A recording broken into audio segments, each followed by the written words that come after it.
Let's make lemonade. Okay. Let's go to work. That's the signal. Go. Six. It's beautiful.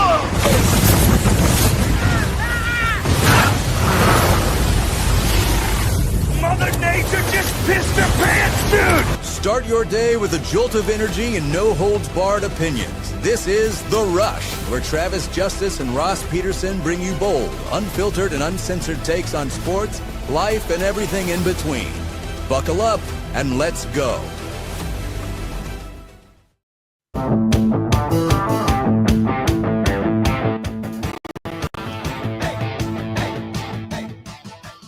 It is the Rush Radio Show at therushradio.com, powered by Willis Automotive. Good to have you along on a Monday, the day after Easter. If you're listening on the audio stream at therushradio.com, thank you for being here. If you're watching us on YouTube, give this channel a subscription and give us a like, rate your comments. And Ross, can you tell I'm a little under the weather? I hadn't noticed until just now. I didn't talking to you before. I mean, we don't talk a lot before we go on. Dude. We kind of just talk a little bit. I didn't notice it until you started the show.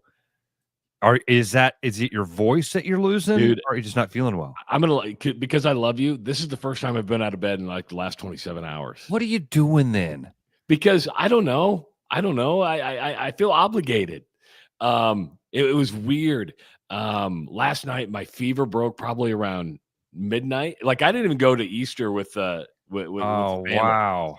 And I was just in bed, and I had this massive fever, and I woke up about 11 last night, and it broke, and I'm in like a pool of sweat. Yeah. I'm just in a pool of sweat. I'm like, this is just gross. Yeah. And then I was getting. It's gross, but it's like vomiting. It makes you feel better. It does. You got to wash everything. You're like, how do I stuff the mattress into the washing machine? It's so gross. You sweat a pool of salt. Yeah. And then what happens when the fever goes away? Well, it usually comes back if you're not over your bug. So I started getting ready for the show today, and I was a little cold. For some reason, I had to chill, so I turned the space heater on, and then I threw in a Velo just to give me a little kickstart. That was a mistake. What are you doing, dude? I don't know. Went for the roller coaster ride, huh? Lit the rocket. Yeah, so I lit the rocket. I go, oh, welcome aboard. Here we go. Yeah, so at about 5 o'clock, I went, my fever broke again. So I went and laid in the front room, and I was just pouring sweat. And I'm debating whether or not to go to work today because I've missed so much work because of my mom, but I don't think I should go when I'm in this kind of, and I can barely swallow. I feel awful because I could tell as soon as you were like, welcome, I was like, that's a different, because I mean, when we talk in the morning, it's just kind of like, we're talking like this to each other. What's up? Yeah, I didn't even notice that you felt that way or were sounding that way. Man, and my glasses are like falling off my head today. That just means you're losing weight. You know what is it about being sick? And honest to God, for the last year, that I've been on a weight loss journey over the last year. I've been able to maintain my weight loss.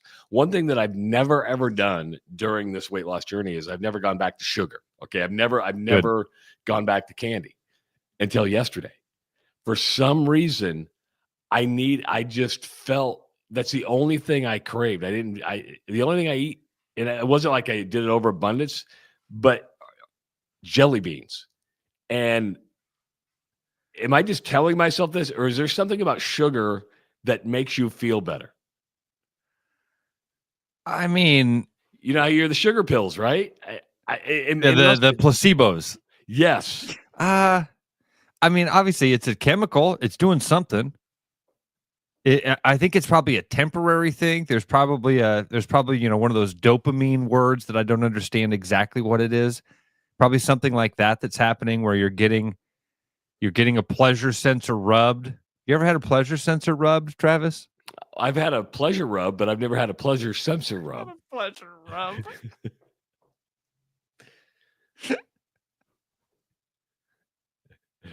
I actually made Ross lose it. Did you know, Trav, that our old, and I can say Charter House now because it's not a thing. Now we're Agency, Iowa. Yes. Did you know the old Charter House office was next to a rub and tug shop? Really? Yeah, I never told you about this. No. Dude, for years, Charter did everything he could to get this thing taken care of. Everything a business owner can do within your means that you would think is legitimate. So when I very first start showing up at Charter House, this is long before I became an agent. I'd go up there to do the Fawcast for Williams on his Cyclone Fanatic podcast thing. And we'd go and hang out and had so much fun. You remember, dude, Mark used to come on and be on the show with us during that time. Mark is just a fun dude to talk to. And that was where I used to go up and just hang out at the office. That's how I became a realtor, hanging out with those guys. And finally, eventually, they're like, you belong here. But you're sitting there, and here comes a guy walking to the office. Nice corner office there, right in Ankeny, on a busy intersection. This is where our old office was. This was, we'll say 10 years ago now. And the people would walk by. You'd see a guy coming and be like, oh, hey, somebody's coming. And they'd walk right past the front door and you go, oh, where's that guy going? And somebody in the office, without looking up, would go, they're going next door for a rub and tug. What? Yeah. Yeah, there's a massage parlor next door, but guys go over there and get jerked off. What?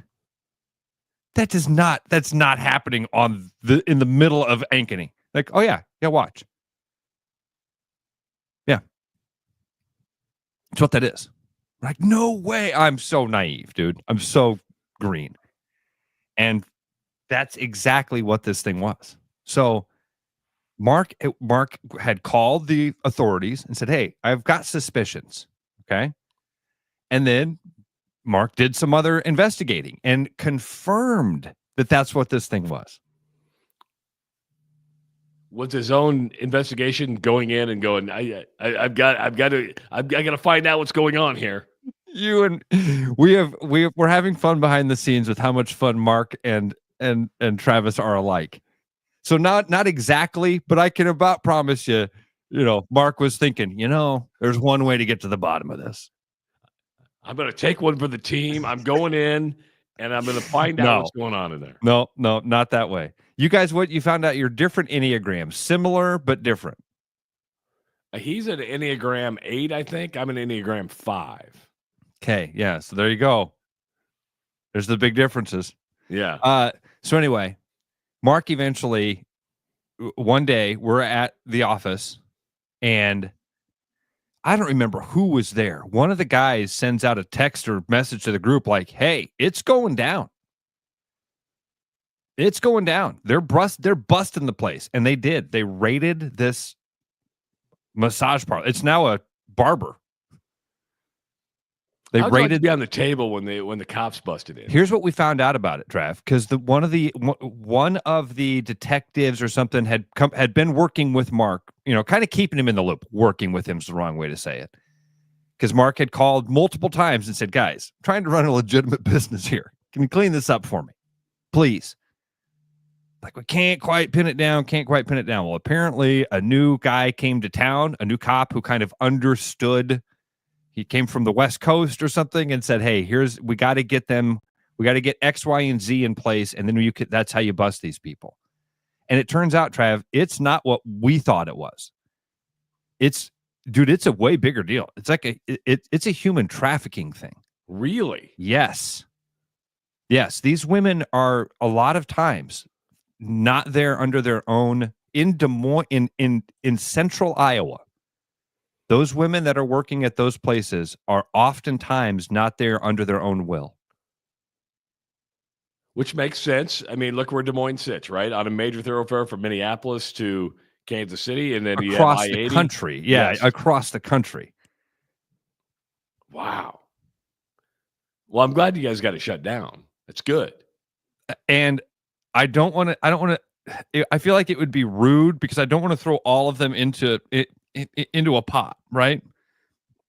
I always not all massage parlors are rub and tug, right? They're not at all. There's way more that are way legitimate and help people out. And massages are wonderful, man. If you take advantage of those, you get a really good massage. Holy cow, that's you walk out of there feeling awesome, right?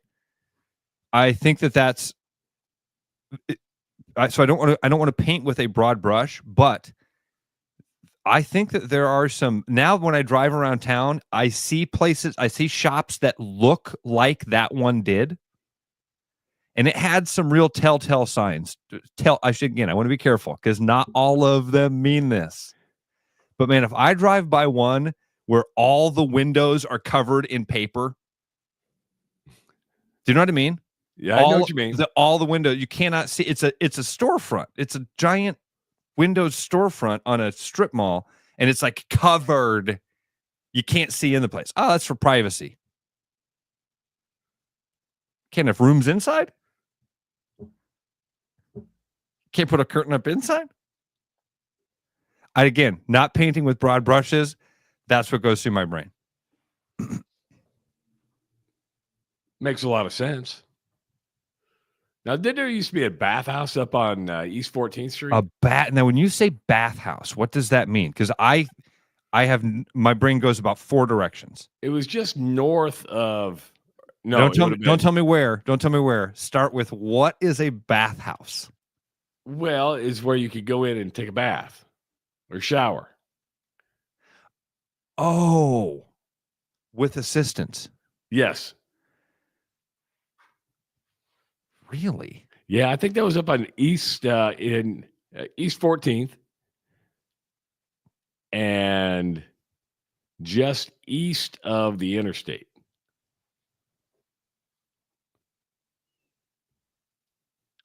Not that it really matters. I just knew its exact locale. Yeah.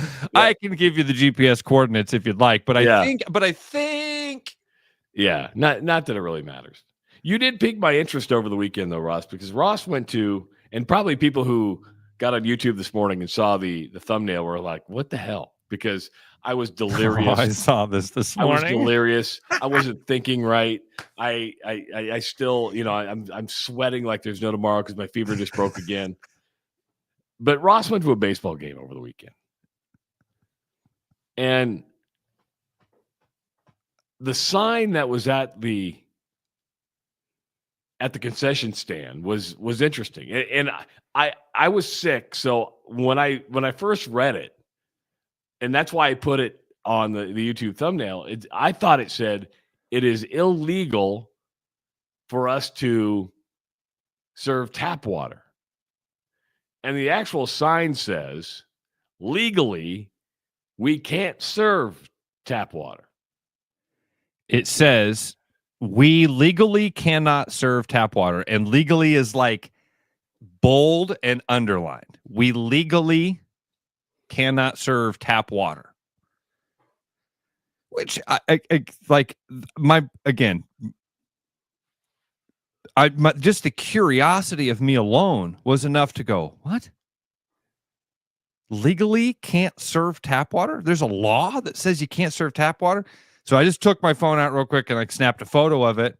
And I said to the dude, it's teenagers working the count. Yeah. Right. This tournament, it's teenagers doing the umpiring. I loved it. This is no knock at all on the kids at all. Because I said to the kid, "Hey man, can I ask about the sign?" And he kind of was like, yeah. Not in that, we get asked a lot, but like it brought back a bad memory. Okay. And I'm like, and he goes, "Man, we had an ump yell at us one time. Our boss told us we can't serve tap water.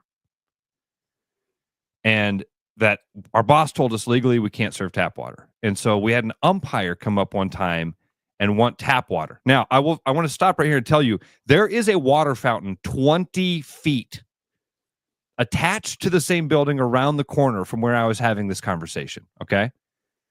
And he's like, "Our boss told us we can't serve the tap water." And the guy started yelling at me or yelling at us. And so we called our boss, and our boss basically said, put a sign up that we have to put a sign up or something that tells people that we can't do that. So now they've got this sign up that says we legally cannot serve tap water. They've got bottled water and I will tell you again, there's free water attached to the building. There's a sink inside of each bathroom that's operational. There's water to the facility. If somebody wanted to get water, they can get water. This is not a knock on the kids at all. But it got me curious. Like, is this a law? No, it's not a law. Why it's probably because they're using a law to probably fall under a health department code thing. Yeah, you're not going to go to jail for serving water out of the tap. The health department may say, and I'm just making an assumption. Yeah, a lot of assumptions have to be made here because we don't know. And I have more to the story. Okay, so go ahead. So my assumption is the health department says, listen, this tap is for washing dishes, whatever, blah blah blah blah. This is not drinking water. You should not, and you shouldn't serve out here. Now, to put the word legally, we can't. That's probably the wrong terminology. It should say, per Iowa Health Department code, we can't serve you tap water. That would make more sense. So I have an old friend of mine, an old teacher, mentor, boss, George Davis. A lot of people will know that name. George was a longtime coach at North and then East High School. I think might be in both Hall of Fames, should be. His wife is in Hall of Fames. Amazing family. And George has run concession stands in Des Moines for decades. So I'm like, I know the dude. I know the answer. I got the expert. I got a guy. So pick up the phone and call George. He answers the phone. What's up, buddy? I said, I got a conundrum here. I'm out at this facility. Here's the situation. Is this a law? He's like, no, it's not a law, but there's a few things that might be at play here. He's like, number one, do they have bottled water? I said, yes, they do. He's like, okay, they're covered there. Do they have water in the bathrooms? Yes, they do. Okay, they're covered there. Do they have a water fountain? Yes, they do. He's like, what are we talking about then? Who the hell's going to bitch at the kids for telling them they can't get tap water when there's a drinking fountain attached? I know. I don't know who would do this thing, but somebody did, and now I'm just curious how we get to the point of having this sign. Now, again, I have no idea. There's about 15 scenarios running through my head about how this would have played out. Did some guy show up and didn't want the bottled water because he hates Aquafina, and he's seen conspiracy theories about how they're, turning the frogs gay through the Aquafina? I don't know. Most people don't want to pay for water. The truth is most people don't want to pay for water. But this was the way it was explained to me was it was an umpire who would have been allowed free water anyway. Oh.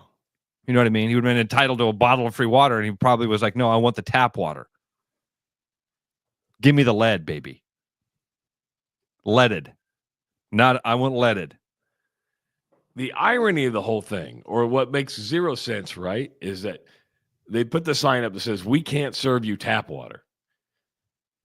But you can go in the restroom and take tap water. You go around the corner, and there's a water fountain right there. The water fountain probably has at least like filters on it and stuff like that. But if you wanted to go to the restroom and put your thing underneath just nasty bathroom sink, you could get your water out of there.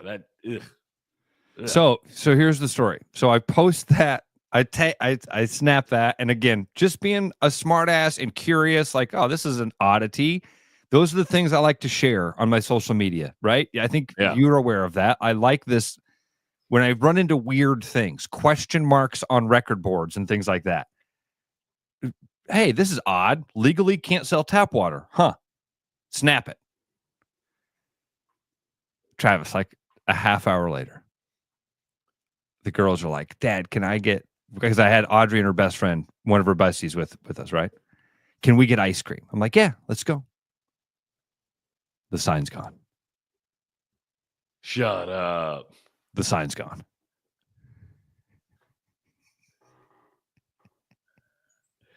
You are an influencer.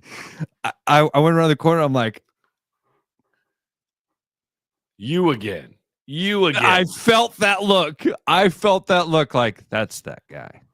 Our boss called us and told us, take down the damn sign. This asshole's making fun of us. I wasn't making fun of him. And I didn't think you were making fun. And I even said, like, I was like, "Oh, your sign's gone." And the guy was like, "Yeah." And I goes, "Oh man, I think that's ridiculous that somebody would have yelled at you guys about tap water, man." And he was like, and I just, I just wanted to make it clear that I wasn't like, okay, I hope nothing like the day. Remember, Travis, when I took the bus trip with the Grandview football team is going down to Rome, Georgia to play in the national title. This is where the sway bar broke, right? Yeah. But before the sway bar broke, so we got in the bus. I'm riding in the bus with Mark Amadeo and the entire dance team. It's 54 college girls and me and Mark Amadeo and his son Alex. And I'm like, remember, I'm tweeting about it because the bus, it's December. The bus is fired up. We're not out of the Grandview parking lot yet. And one of the girls comes walking up to the bus driver and says, "Excuse me, it's cold back there. Can you warm?" We weren't out of the parking lot. I'm like, oh my God, we have a 27-hour bus ride. And so I'm like tweeting the things that I'm hearing from the back and nothing mean at all. Nothing mean. And it's about 9 hours into the bus ride. And all of a sudden from the back of the bus, I hear, "Oh my God, Ross, these tweets are about us." I was like, oh, they found my Twitter.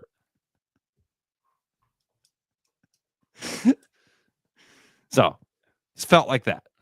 Yes, I tweet in real time and I tweet real life. Is there anything on there that I said that was wrong? And the answer is no. Am I wrong? Is that so wrong? So anyway, there's no sign up anymore. There is no state law that says they can't serve tap water. My old sister-in-law had a really good thought though about because they have the bottled water. So they've already obviously got a contract with either maybe Atlantic Coca-Cola Bottling Company, right? They've got a contract with some sort of distributor to provide the water. Is there some sort of stipulation within that contract that says you cannot? Because again, it says we legally cannot serve tap water. Is there a stipulation within that contract that says if we're going to provide you water at a cost, you can't just give people tap water, especially because they can go around the corner and get it for free? To me, I think it's probably more of a health department thing. I really do. It's just really weird. And the answer to that is no, Ross, because I don't think you can deny water to people. It is like they're not. I want to be clear. They're not denying water to anybody, right? There's a couple mean of out of the different concession options. stand itself. Yeah, they can't serve you tap water. They can't go around and get a glass of water for you because there's water available around the corner. I felt like it was more of a like the guy whoever runs the concession stand is like, hey, you guys don't need to be wasting your time and my cups to get people free water when it's around the corner. And that's fair. Yeah, that's fair. Okay. And so, and then in order to, just again, being the language police, not necessarily legally, but quit wasting our time. Okay, what they should do is just, hey, want water? You have like an arrow to the right. To and here's the other thing. I fountain. should also start it with this. The park does not police like coolers.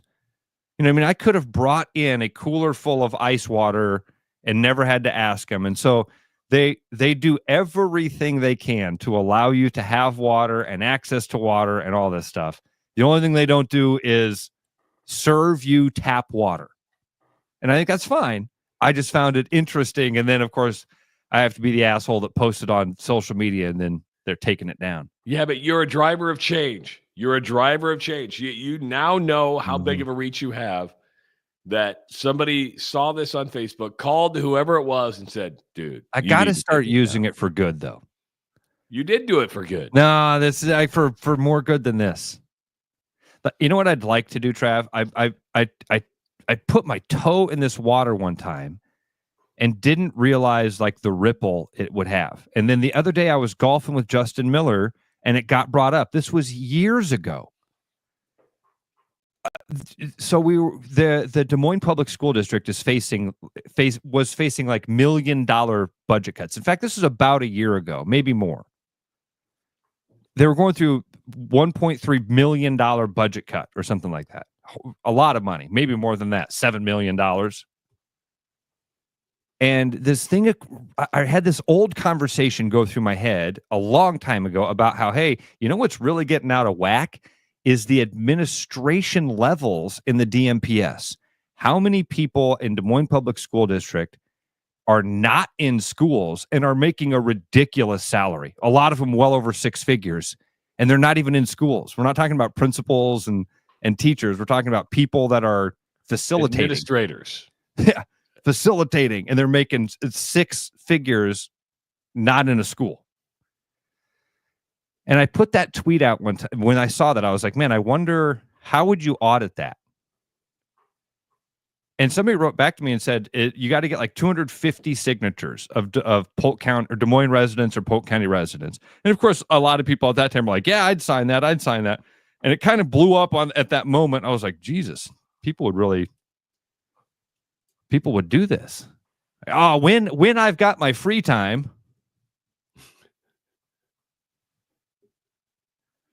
But I'm golfing the other day, and I ran into an old teacher, and he and his wife have both just retired, and we're chatting, and one of them said something like, "Yeah, I remember one time you kind of you nibbled on this, but." That's an issue that should be brought up. Somebody should look into that. What's the total amount that's spent on these people that don't these people? What do you mean these people? What's the total amount that's spent on that bureaucracy that exists? And then we bitch and moan all the time about how schools don't have any money, teachers don't have any supplies, the schools are crumbling. Well, the administrators are living out in beautiful neighborhoods. Not in Des Moines. Not in Des Moines. They aren't buying their $600,000 homes in Des Moines. No, they live in Waukee. They live in Johnston. They live in Ankeny.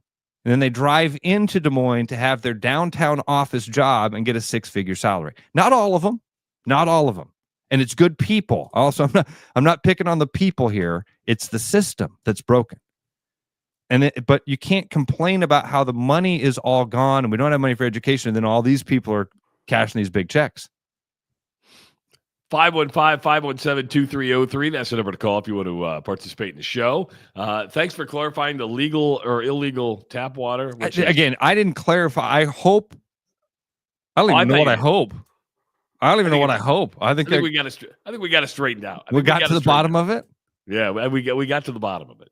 It is the Rush Radio Show powered by Willis Automotive. Spring is here, and so are spring pests. Whether it's birds in your dryer vent, raccoons in your chimney, squirrels in your soffit, ants in your kitchen, or bats in your attic, with over 20 years of experience, Bats and Bugs Pest Solutions can help. Call us today at 515-218-3400 to schedule your inspection and see how Bats and Bugs can help prevent your home from becoming their home.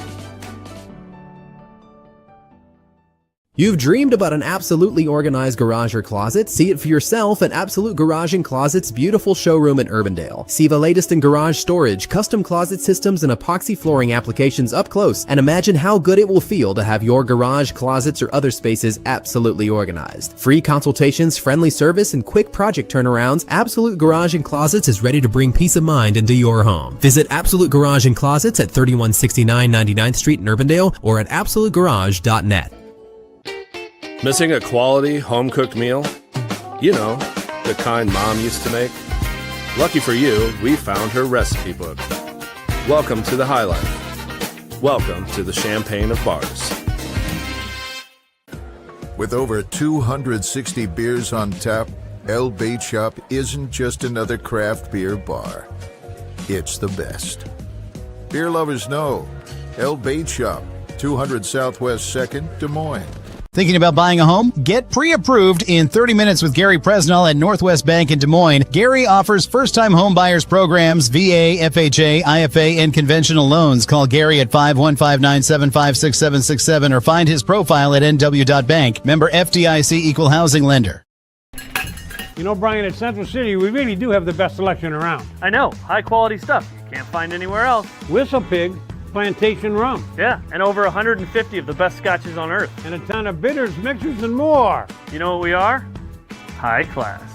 Definitely high class, yeah. Make way for the natty.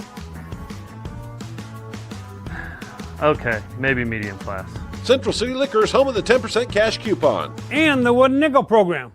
We here at Willis Automotive pride ourselves on providing the utmost in hospitality, treating everyone who walks through our doors like a guest in our home. And during our Friends and Family Sales event, we extend that philosophy to our prices. From our Willis Automotive campus in Clive to each location across the metro, we have over 575 pre-owned vehicles for sale at our special pricing, including 55 vehicles priced less than $18,000. Visit our website at willisauto.com or stop into our many locations across the metro and experience the Willis difference today.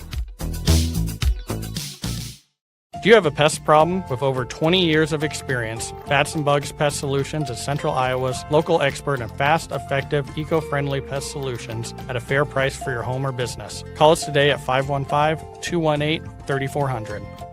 There's a new spin on casual dining near Drake University. Lucky Horse Beer and Burgers. Craveable faves, flatbreads, delicious burgers, frozen cocktails, and a crazy cool vibe. Get to Lucky Horse Beer and Burgers today.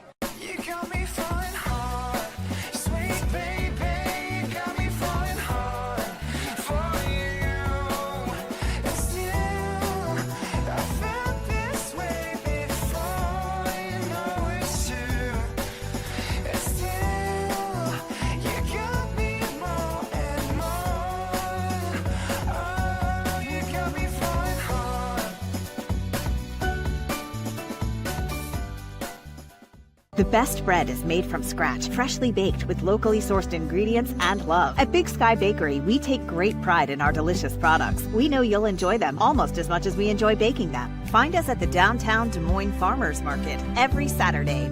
Back to the rush. Strong opinions, weak filters, and just enough sense to stay on the air. It's the Rush Radio Show, powered by Willis Automotive.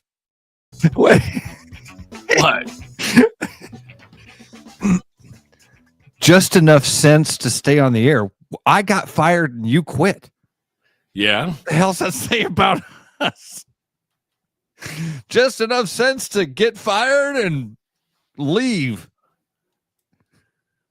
Hey, Ross, you were not fired. You were laid off. Yeah. You were let go. Yeah.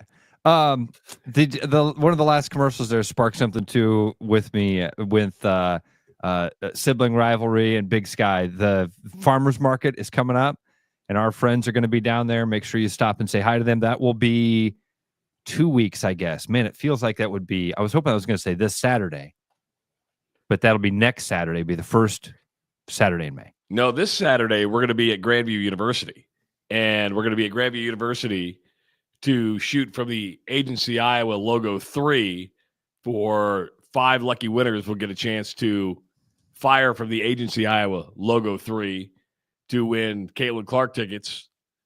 And are they Caitlin Clark tickets or are they Indiana Fever tickets? Dude, they're Caitlin Clark tickets. So Caitlin Clark tickets. Caitlin Clark tickets. Yes, come on. There's no doubt about that. I mean, if the Brazil national team was coming to play Drake University, they wouldn't even put 2,000 people in the Knapp Center. So why is this the hottest ticket in Iowa sports history according to dollar value? I think that's what we came up with, right? Maybe, This is one of the highest, if not the. It's in that conversation. These are the Caitlin Clark tickets. You still have a couple of hours to get registered to win. We're going to cut registration off later today. Go to therushradio.com. That's therushradio.com. And go to the promotions tab and fill out that little form later today. We're going to draw 5 names. We're going to call those 5 to make sure they can make it on Saturday to go to Grandview, and then we'll announce who those 5 joining us are. So, are we all set when we showed up at Grandview? They're going to be. We are all set. Yep. We got the phone number to get in. Brandon and I. Somebody. I keep saying Brandon. Somebody from Choice Creative and I will be showing up early on Saturday morning. Just to we're going to measure out the 3-point the Agency Iowa logo. We're going to make sure it's exactly where Caitlin Clark shot one of her 3-pointers from. One of her 3-pointers. You can probably go anywhere on the court, and that's where Caitlin Clark shot a 3-pointer from. With 95% confidence, we are going to lay down the logo exactly where Caitlin Clark would have shot a 3 had she ever played. At Grandview. With pretty good confidence. Where she might have, if she had. Something tells me she played at Grandview. We should ask Troy. Yeah. Did Caitlin ever come over and play, pickup games at Grandview? Oh, or AAU or something like that? I don't know. Yeah. Anyway, gonna have fun. Gonna get together. Okay. I'm literally driving in for like a half an hour. It'd be like, hey, we're here. All right, I gotta go back because I gotta MC something tonight. So that'll be fun. And you and I are gonna try to pop a shot. Yes, that was part of the deal that Jeff Klein was like, hey, you guys should shoot. Okay, we can shoot. But if I make it, do I win the tickets? And the answer is no. Athletic ability of a 3-toed sloth, everybody. So I want to set the expectations in the right place here. You ever seen somebody attempt pole vault for the first time? That's what it looks like when I shoot a basketball. Are you kind of a goofy shooter? Do you have any? Are you very good? Don't. Again, we talked about this. Doesn't everybody have that thing where they think they look like Larry Bird when they're shooting a ball? And then you see a video of yourself shooting and you go, don't let me do that again. This is why I would never film myself having sex. Because in the moment I'm like, oh, look at this. Shortest film ever. I bet I look like Tom Selleck, and then you look like Screech.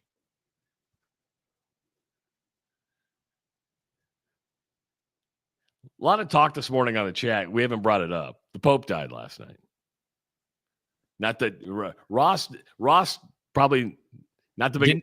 I swear to God, I did not know that until you just said that. You didn't know the Pope died, huh? Did not know the Pope died until you just said that. Yeah, so the Pope passed away at 7:30 Italy time. So that'd have been right around 1:30, I think, in the morning here.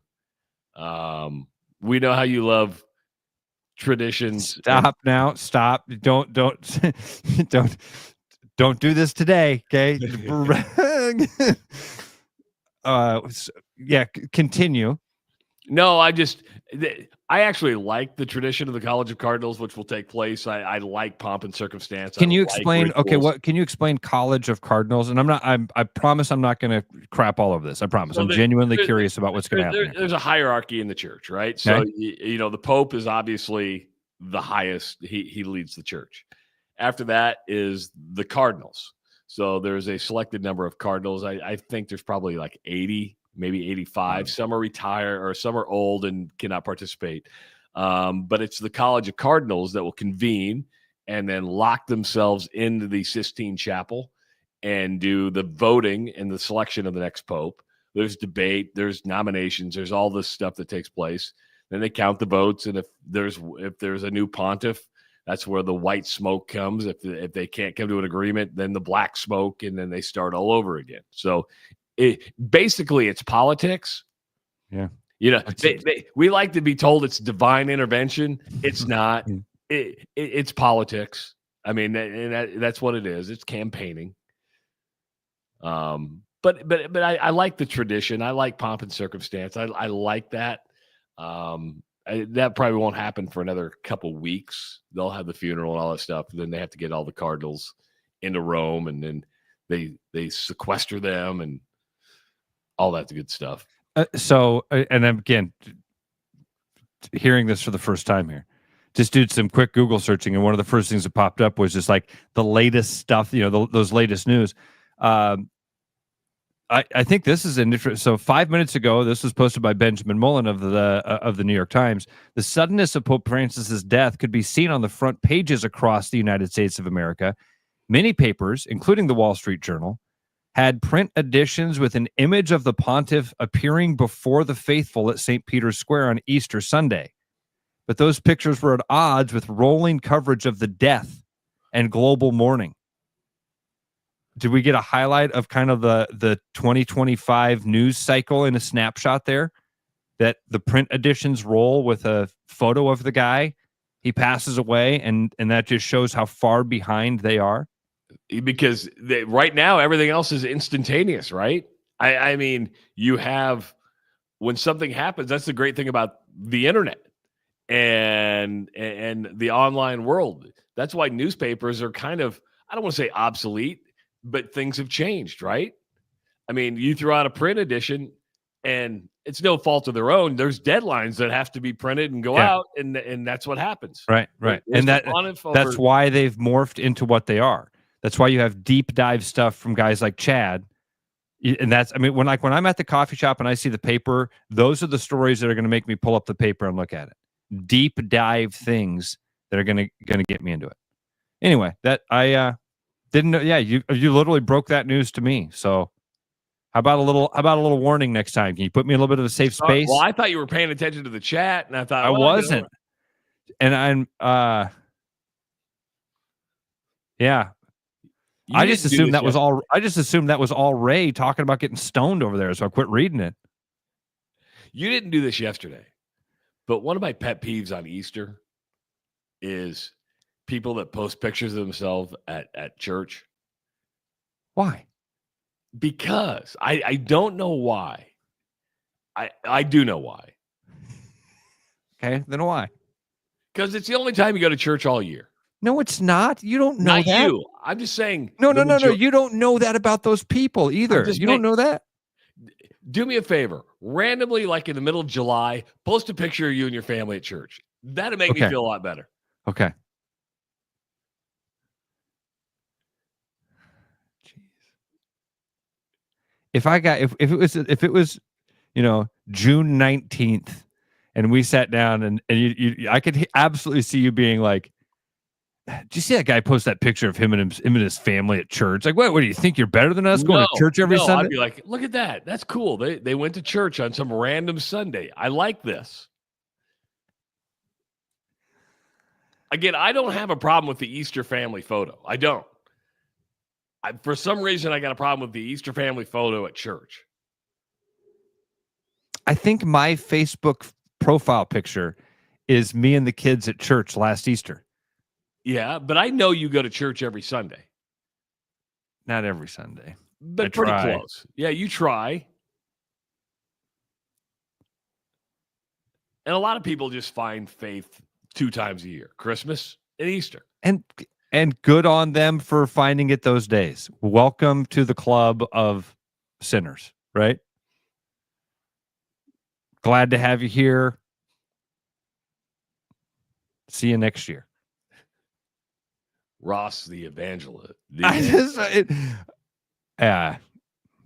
I've been that Christian. I've been that person that shows up at church, if you're lucky, 2 times a year. If you're lucky, look at me. If I'm lucky, 2 times a year. I did that for a long time. And man, I think that's part of God's amazing grace. I would love for people to be there all the time. It helps me out. It is an awesome experience. Almost every Sunday, I find myself thinking about my Camino and thinking about some place or cathedral I walked into or person I met. Or get you to go back to church more regularly. I tell you what, no, the divorce. The divorce got me back to God. And the Camino helped lock all of that in. And so I love it now. I look forward to it. I love going. But for a long time, I didn't. And it did seem like a drag. And it did feel heavy. And what was cool, and I think that the thing that can still bring me to tears is that God's amazing grace of, hey, welcome back. Good to have you. I've always kind of felt like you were going to be back here, and glad to have you here today. And if we don't see you for a while, then good travels, man. And we'll see you again when we see you. And I hope I'm here when you come back to welcome you with a smile and a wave. And I don't know, that seems to me like the best way to get people here is more bees with honey type of thing. Did you see his Max Fried story? This show is wild, Tyler. Weren't we just joking about tugs? Yeah. Yeah. We've talked about tap water, tugs, and the way, baby. And the Pope. And the Pope. Yeah, welcome. This is what we do. This is the Rush. You see his Max Fried story? Yeah. This is wild. This is wild. Max Fried, and credit the Yankees, man. He had a no-hitter. He had a no-hitter in the 8th. But then the no-hitter was broken up in the 6th. Say this again. He had a no-hitter going into the top of the 8th. Yeah. But then the no-hitter was broken up in the 6th. This is like one of those riddles. So what we have here is a ground ball that was hit to the first base side. It was bobbled by the first baseman. It was ruled an error. And then the official score during the 6th and 7th inning went back and watched replays and then determined that Fried would not have covered the bag in time to get him out if that was the case. Now, I understand that official scores are like the bane of players' existence. I've been to many minor league games, AAA games, to where players would get mad at the official scorebook because they didn't want an error. They thought something would be a hit. Should there be, Ross, like a statute of limitations, like if you go into the next inning, or should you be allowed to correct any time? Man, that's a good. I mean, technically, you should be allowed to correct at any time that you realize you've made a mistake. I mean, like going back and giving Armando Galarraga the no-hitter that he rightfully threw, or perfect, was that even a perfect game, I think? But when Jim Joyce blew that call at first base and everybody knew it, everybody knew it, except for the one guy who needed to make the call. Everybody knew that. They could go back and correct that today, in my opinion, 30 years later, 20 years later, whatever that was. In this, so I want to give them time to do it. Man, this is a weird one. Yankees have had a couple weird ones lately. See Judge's home run that flew over the top of the... Yeah. S. Williams says it was a perfect game for Armando Galarraga. Wow. Now, Fried ended up giving up a hit to start the 8th. So he gave up 2. Now, but mentally, you might just be like, well, screw it. I gave up my hit. I don't think that's it. I don't think that was it. Nah, I don't know. Maybe. I just think that it's more of a funny story of guy had a perfect game going, or a guy had a no-hitter going into the top of the 8th that got broke up in the 6th. Who's on first?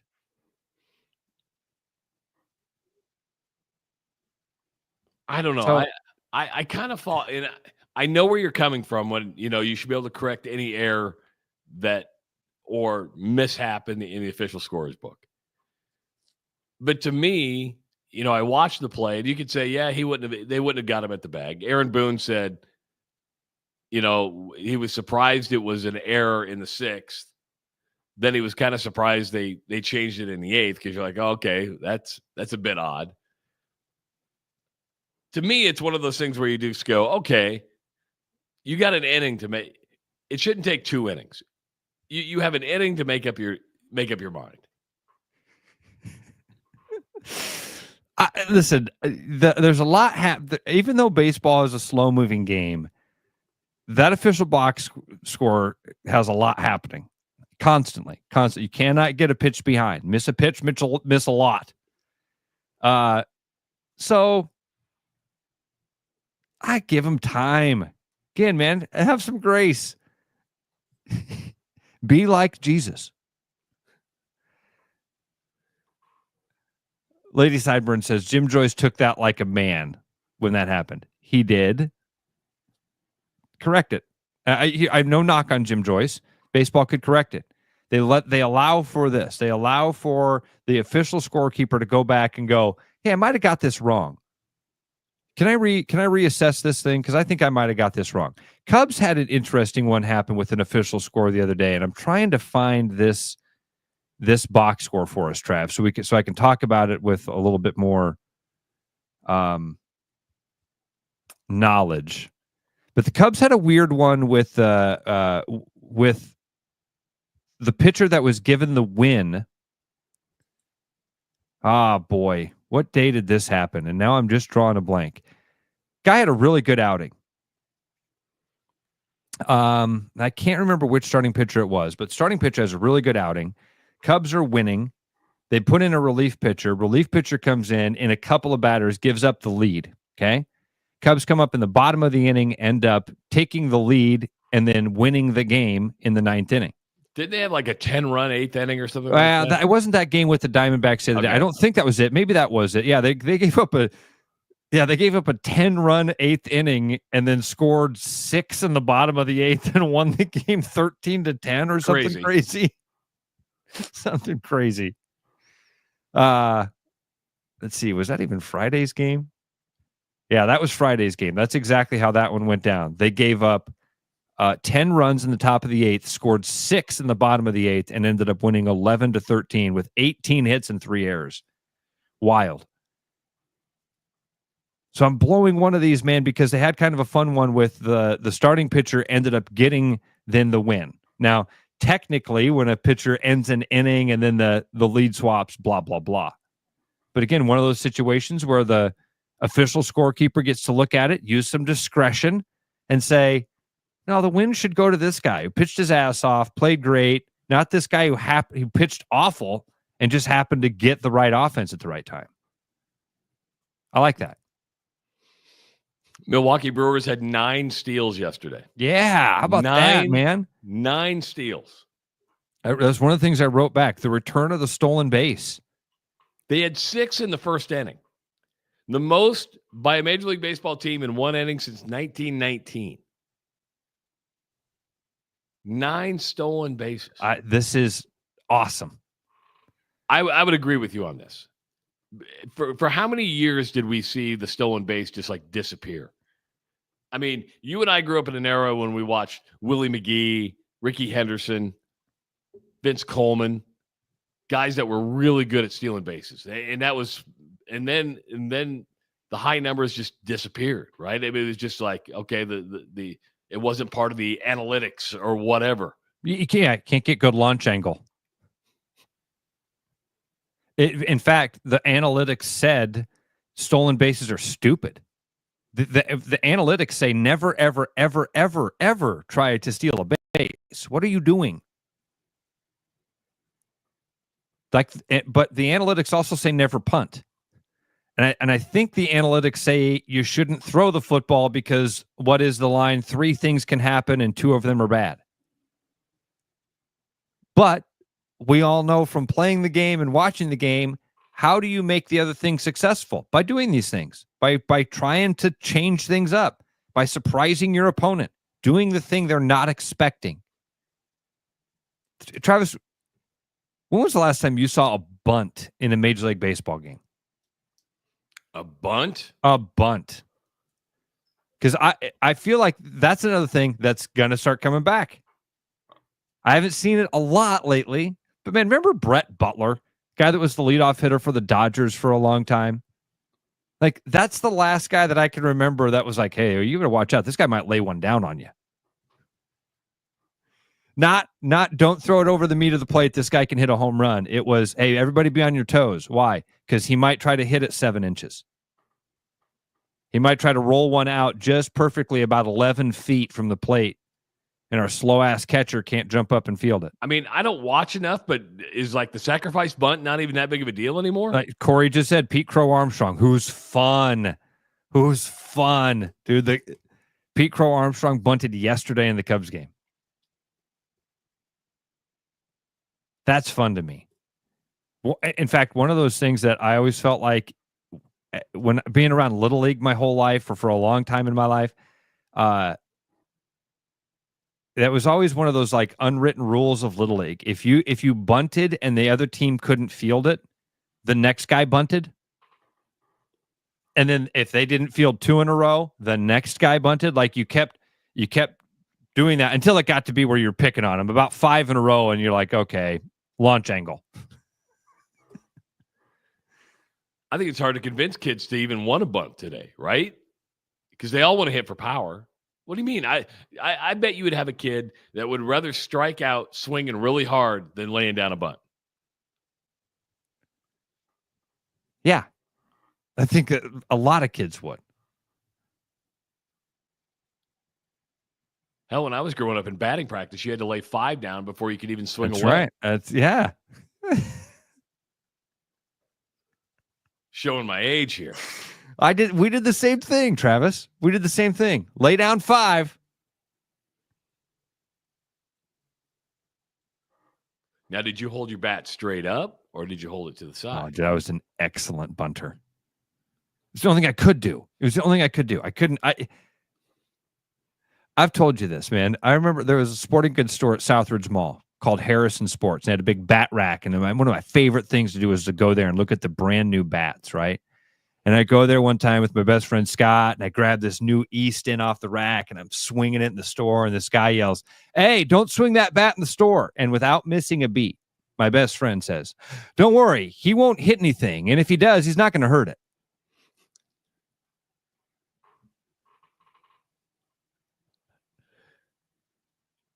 Picking on you. I'll just put the bat back up. Dude, I told you this. My sophomore year, I led the team in batting average. I was 3 for the whole season. I was 3 for 6. Official at-bats on a season, 6. Plate appearances, like 30. 24 sacrifice bunts. We'll have to find the sheet. It literally is it's like 23 plate appearances, 6 at-bats, 17 sacrifice.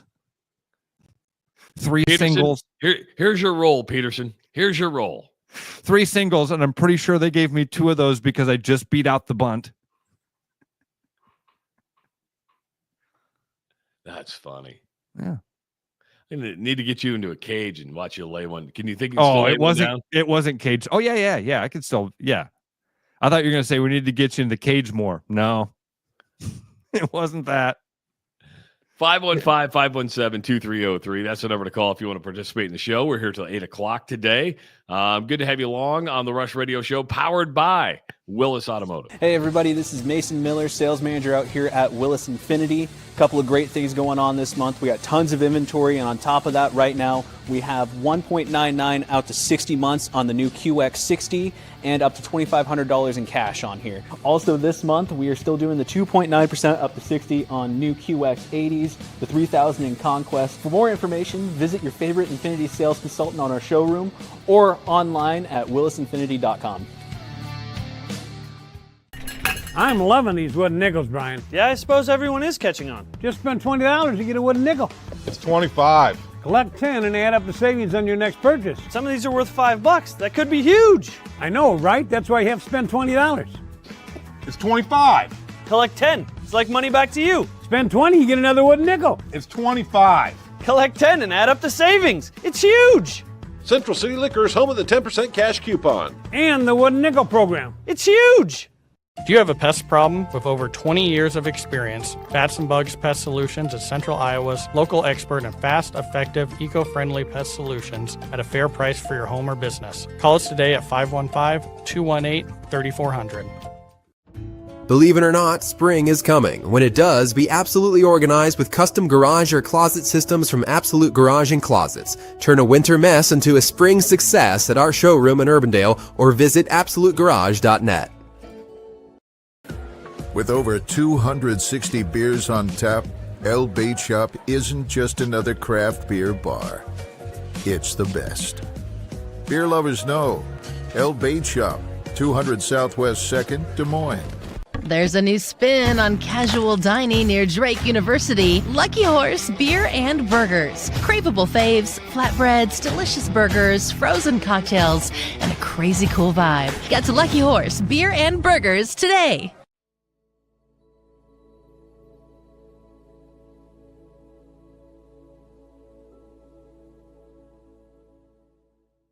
Are you thinking about buying a home this year? Start by getting pre-approved with Gary Presnall at Northwest Bank in Des Moines to see how much you can qualify for and what loan programs meet your needs. Gary can get you pre-approved in 30 minutes or less with a pre-approval letter to you. Gary offers first-time homebuyers programs, VA loans along with FHA, IFA, and conventional loans. Call Gary at 515-975-6767 or find his profile at nw.bank. Member FDIC, Equal Housing Lender. Spring cleaning continues. Take care of your front and rear differential fluid services today over at Willis. Clean out all the impurities from both differentials. You can get both of those taken care of for $199.95. To schedule your appointment, give us a call or head online at willisvolvocars.com. The best bread is made from scratch, freshly baked with locally sourced ingredients and love. At Big Sky Bakery, we take great pride in our delicious products. We know you'll enjoy them almost as much as we enjoy baking them. Find us at the downtown Des Moines Farmers Market every Saturday. We've returned and we brought snacks, sarcasm, and absolutely no sense of shame. It's the Rush Radio Show, powered by Willis Automotive.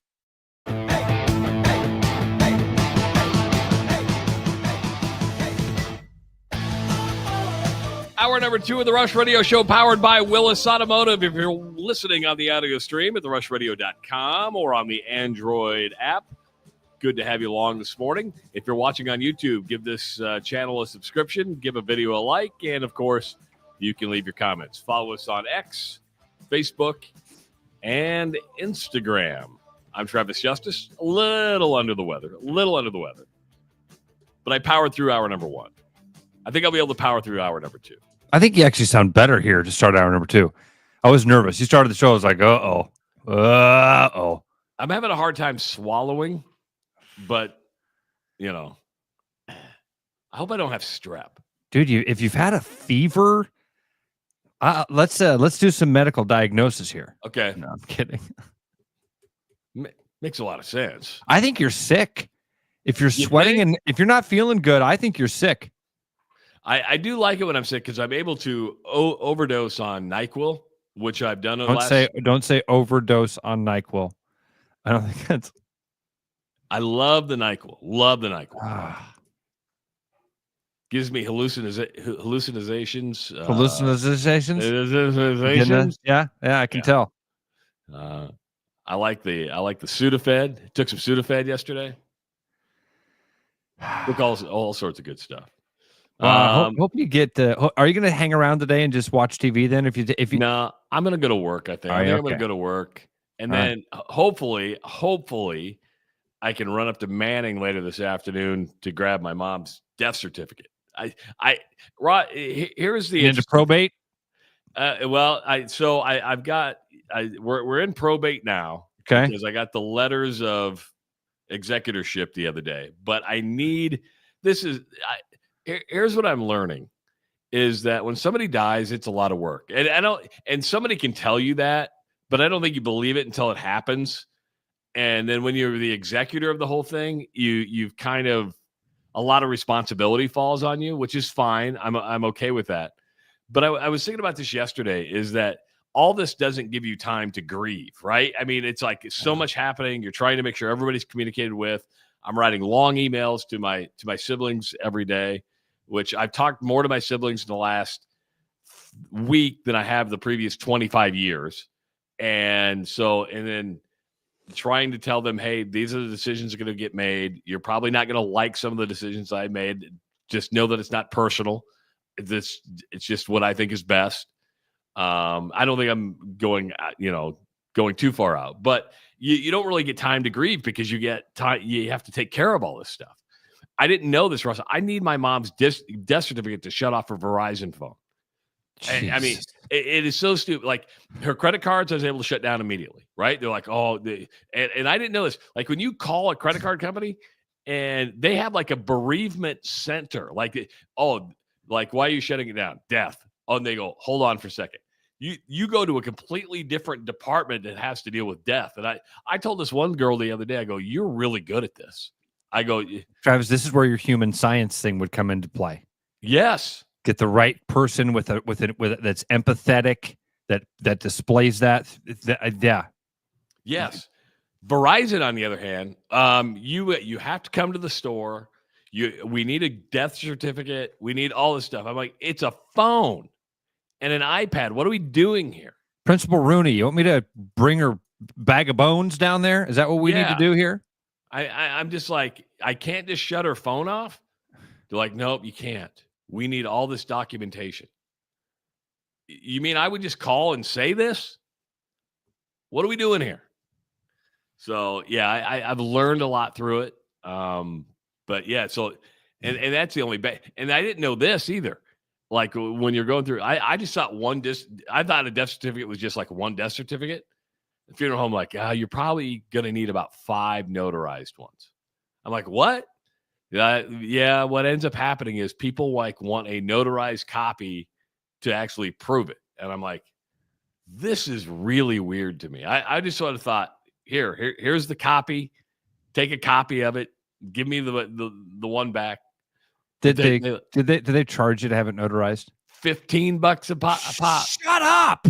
$15 a pop. $15 a pop. $75 because you have to have 5 death certificates, and somebody had to pull out their stamp, which cost them $28 to have produced for the year. For a couple years. I can go pull mine out and find out how they're. I think they asked for 2 years. Are you?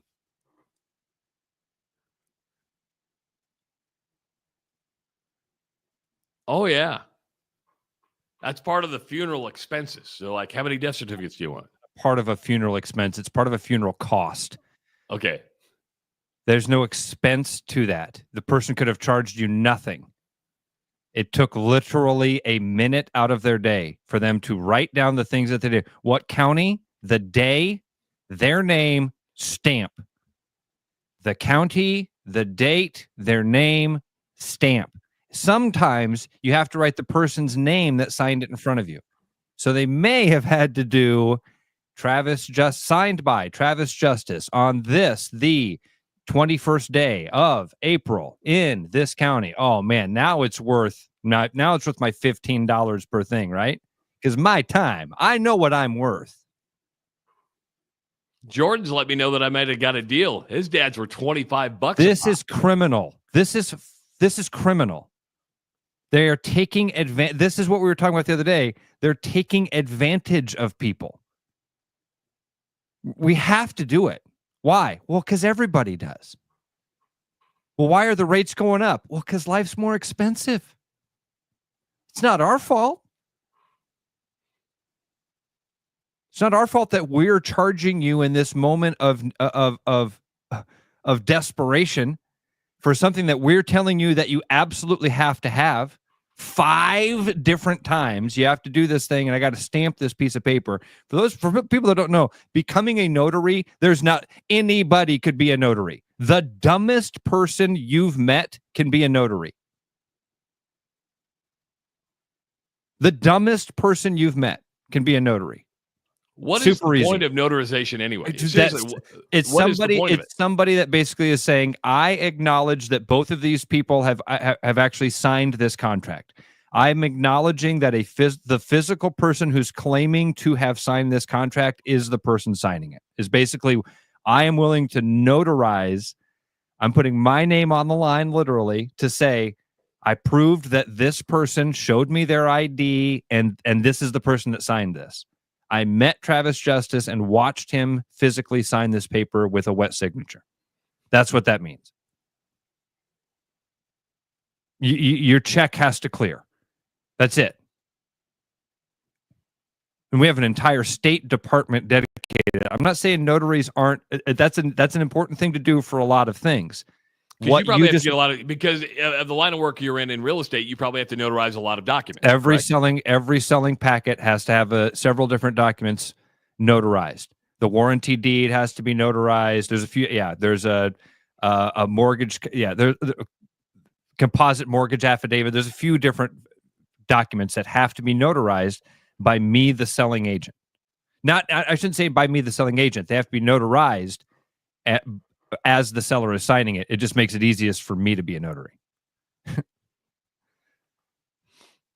I love Lady Sideburn says, I want to become a notary just to be able to do it for free.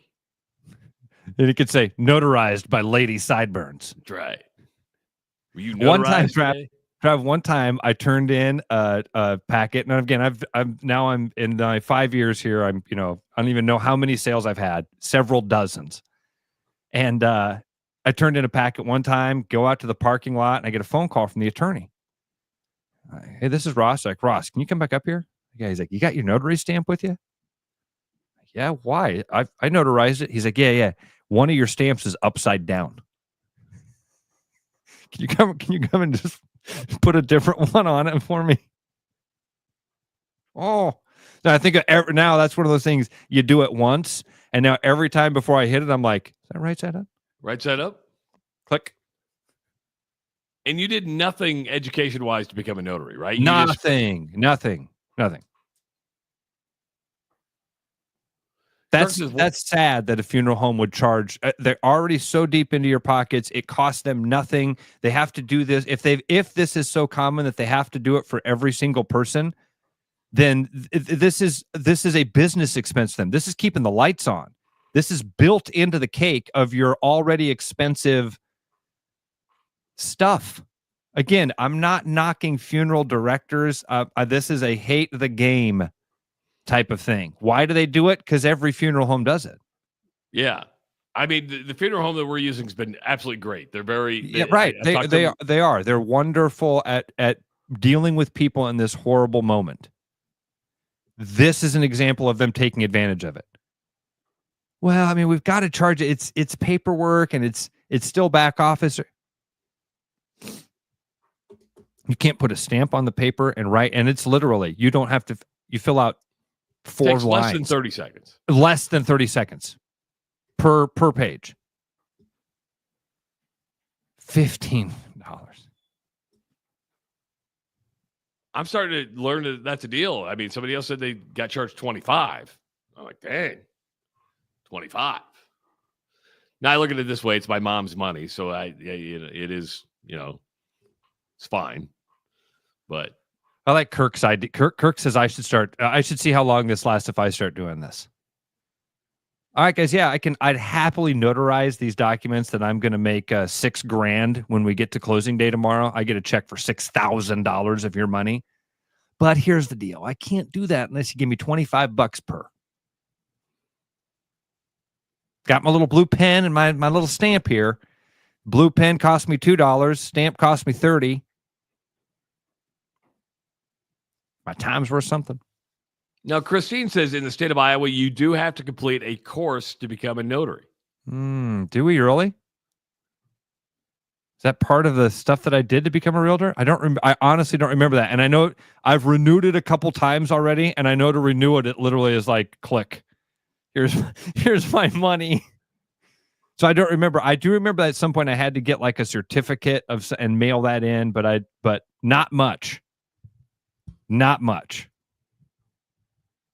Online, she says it's an online course, and she did put Christine put course in quotation marks. Did you see that? It's probably like you have to recite the Boy Scouts Creed or Scouting Exactly. America Creed. On my honor, I will do my best to do my duty to God and my country. Basically, you're saying you won't lie, right? Yeah. Like it's like I have there's 3 notaries, I think 3 or 4 notaries at my place of work. And I'm like, hey, can you notarize this? And they look at you like, we can't. The other person needs to be here. I'm like, come on, just notarize it. What? Because if it's like, it's a 3-person, it's a notary team. Or that it's like, hey, Anjanette needs this notarized, so it's not for me. It's for that they can't. Yeah. That's now you're violating some. That's an ethics violation. Leave it to Travis to ask for the ethics violation. Hey, what's the point of a notary? So that I can verify this person signed it. Well, what if I just bring you a signed document and you notarize it? Yeah, that's the opposite of what I'm supposed to do. It's exactly, I'm supposed to stop that from happening. Yeah, but it doesn't hurt to ask. Now, they rightfully tell me no, but I'm like, it's me. I try to give the puppy dog eyes and go, I promise my wife signed this. I promise. Yeah. It's her will you're trying to get me to notarize. Yeah. Those are your scribbles on it. Can you notarize it? Please. Pretty please. Please notarize it. Please notarize it. I was hoping. Go ahead. No, you go ahead. I was gonna be silly again, so I don't want to. You're good. That's why I was gonna say I hope you were gonna stay home again today. If you do, because I want you to watch this Netflix documentary I watched about this treasure hunt. A treasure hunt? Is this the one? Legit. Black Island? Is this Black Island treasure hunt? No, it's not. It's not at all. It's a totally different deal. This is a very real thing. That was mystery of Oak Island or whatever you're talking about there. Those brothers that are out digging for the treasure. Yes. No. Oak Island. I said Black Island. Whatever Oak Island, it is, yeah. They're in like Maine or something like we that. all knew what you meant. No, this one is about this dude named Forrest Fenn. Back in 2010, this guy didn't bury treasure. He basically took a treasure chest out into the Rockies. He was 60 years old at the time, carried this chest out into the middle of the Rockies and set it down in the forest. And then he didn't bury it. Didn't bury it. And then he wrote a book and put a poem together with these 10 different clues on how to find the treasure. And a guy found it. A guy found the treasure back in 2020. And then a couple months after the dude found the treasure, this guy died. And I said he was 60 when he set it up there. I think he was actually 70 or 80 when he set it down. So this 3-part documentary is about all of the people that went like hog wild into this thing, dedicated their lives to find this treasure. Don't know how much money was in this thing because the person that found it never told anybody. Didn't people die looking for this? 5 different people died looking for this treasure. It was a pretty fun little ride to watch this thing. It's man. interesting what motivates people. It really is, because I sit there and go, "Oh, there's $1 million in treasure." I'd be like, "Yeah, it ain't worth it to me." I don't. Either to me, if this is the type of thing that if I would have had the time and money, I think, you know what I mean. You'd have to have no kids. 2010, I was just having Eli. Married, career, mortgage. You know what I mean? The responsibilities.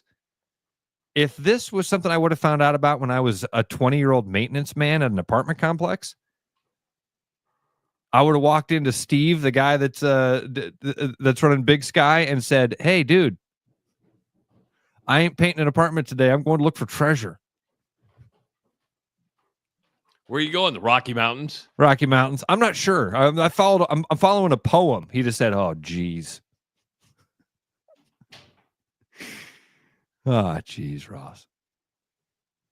I would have done it. This would have enticed me. Have you ever gone on a wild goose chase on anything?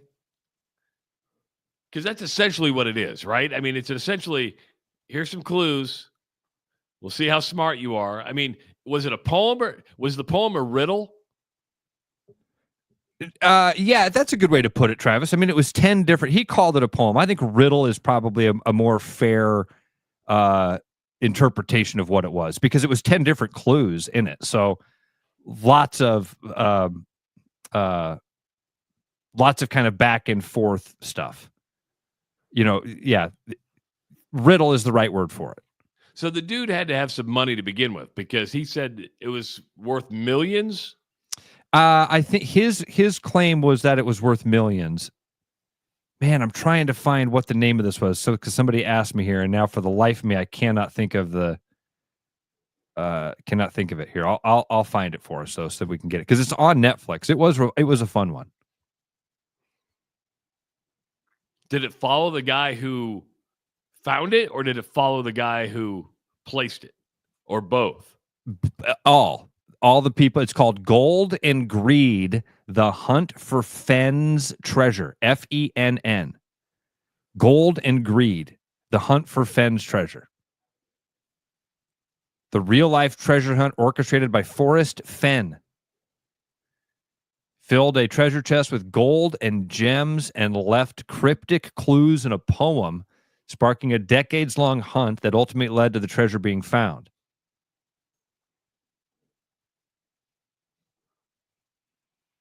I like what Charlie says. If I found it, I wouldn't have told anybody either. I don't want the IRS sniffing around. Especially if it was cash, right? If you walked. This is my take on time travel. If you figured out how to invent a time machine, would you tell anybody? No. Neither did the guy that figured it out.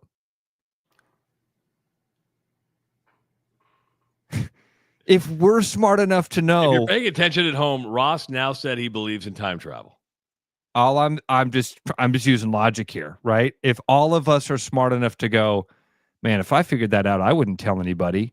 You think the guy that was smart enough to figure it out wasn't smart enough to figure it out? Anyway, I'm not saying it exists. I'm just saying if it did, I wouldn't tell you. Who is it that we believe has time travel abilities? Is it the Simpsons guy? Is that who you're thinking of? Yeah. Who else?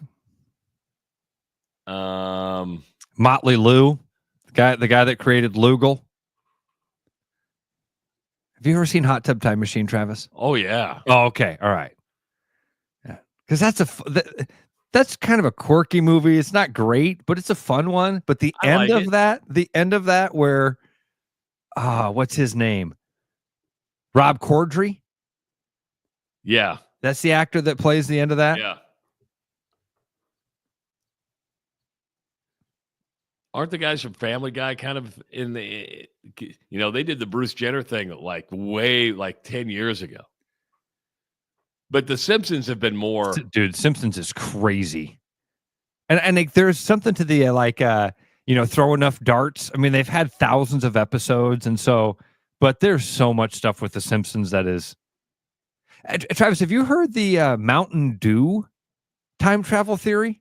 No. All right. I got to, because again, this stuff is somewhere in my brain. And so I've got to Google it to get you the details of it. Okay.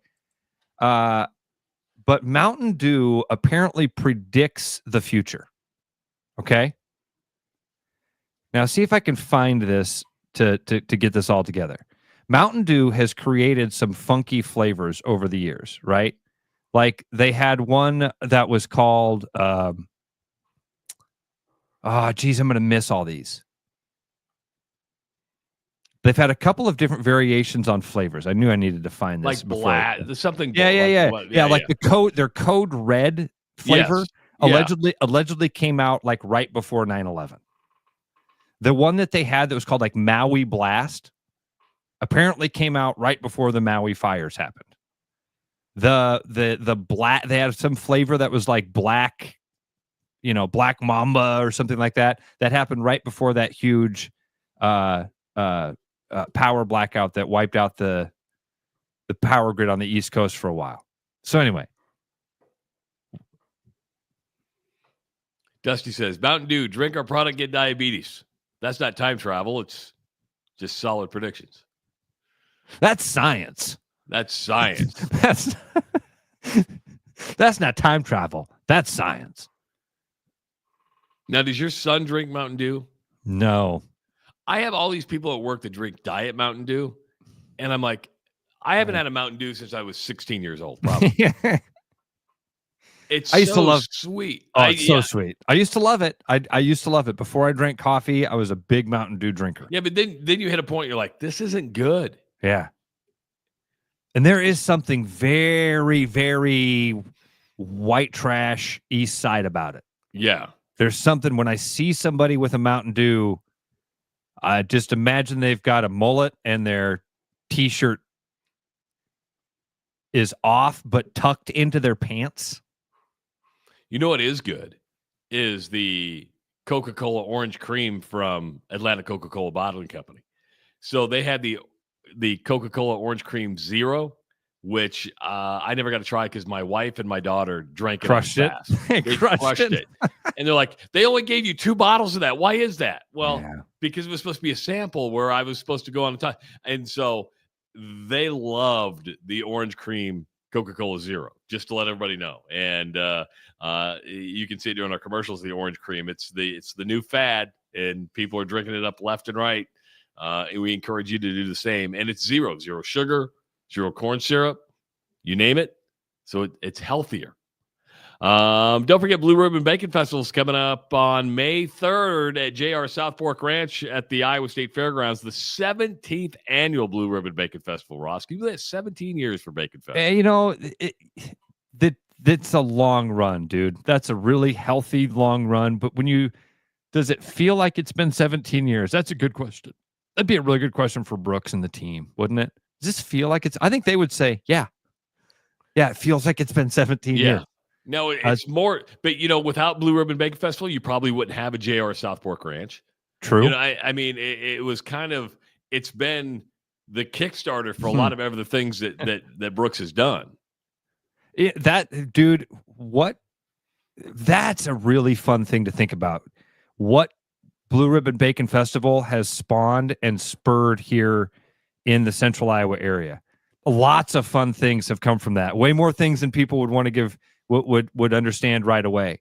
First and foremost, I think it kept one of our favorite people, man, Brooksy. It kept him engaged in our community. It gave him something to really work for and build and call his own here in Des Moines and create an identity. I think that was the things that have sparked from that alone. That's a cool thing to think about, Trav. Those 17 years, like when you say that, yeah, it does feel like 17 years because I've been to most of them and I have individual memories. Like when you talk about the Bacon Mania or you can bring up the different themes, it sparks individual memories about those. And yeah, fun times, very fun times. It's definitely a place to be on May 3rd. Of course, it's going to be the Bacon Boat. You can one lucky person is going to win a 7-day Caribbean cruise for two with airfare and $500 cash, courtesy of Community Choice Credit Union. You can have live bands, contests, and one sizzling prize in that Caribbean cruise. Tickets start just as low as $29, and you can buy your tickets at BlueRibbonBaconFestival.com.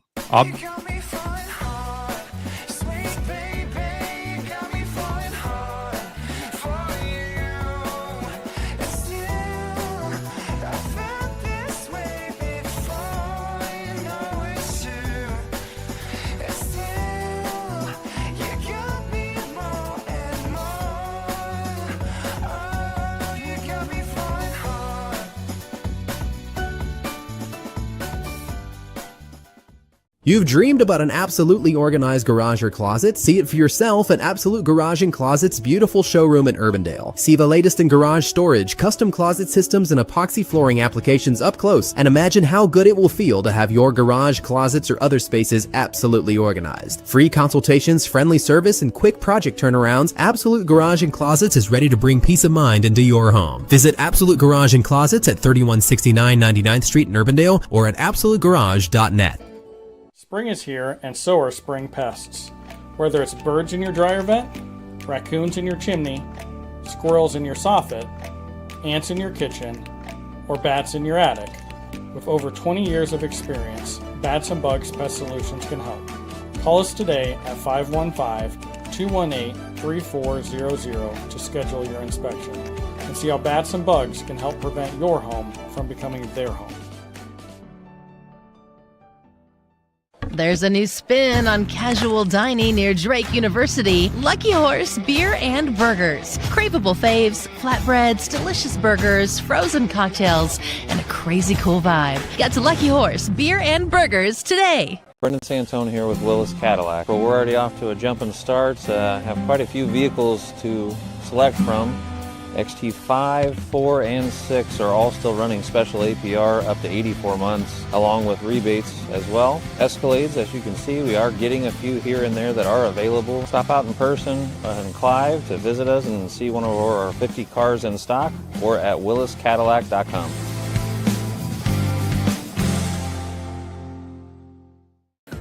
With over 260 beers on tap, El Bait Shop isn't just another craft beer bar.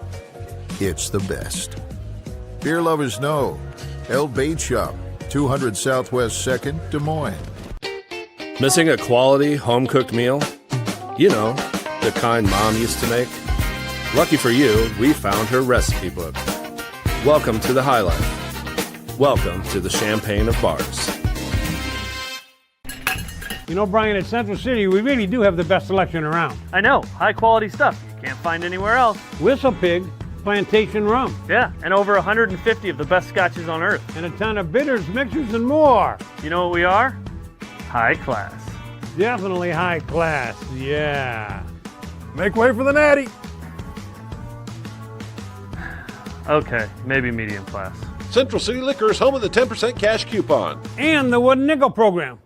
Back like a rash you thought was gone. Travis and Ross aren't contagious, but they are addictive. It's the Rush Radio Show, powered by Willis Automotive.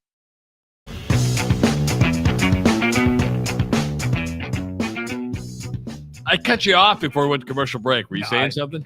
Don't even remember what I was going to say. Sorry. Trying to do kid duty here this morning. So, you know, I got thrown for a loop yesterday. I was, of course, I was telling you my sickness problems. I'm laying in bed and Greta goes, "Hey, there's more flowers at the door." And, you know, I'm like, "Oh, okay, that's great." And they're like, "It's from Dave Peterson." And I'm like, "I don't know a Dave Peterson." Yeah, you do. Well, but, you know, I wasn't thinking, right, Ross? So I'm laying there going, Dave Peterson. Oh, it's Ross's dad. It took me about 4 or 5 minutes, and then it clicked. Because I think I've only met your dad in person like once or twice, right? I mean, he invited, he wanted you to come over for a deal here in a couple weeks, but I was trying to tell him, like, man, guy's got a lot going on. So anyway, he wanted to invite you over for one of his favorite annual deals is this fundraiser that happens for this group called True Impact Outdoors. It's a huge deal. Is it a wild game feed? It's not wild game feed, no, but they do raise money for veterans, and I think they help veterans do outdoors stuff, or they use outdoors. Anyway, it's a really cool nonprofit, and they have this huge fundraiser. My dad loves it. So he wanted you and Anjanette to come over and have dinner and bid on a gun. Yeah, that's probably not where you want to bring my wife. Just kidding. I probably not where you want to bring my wife.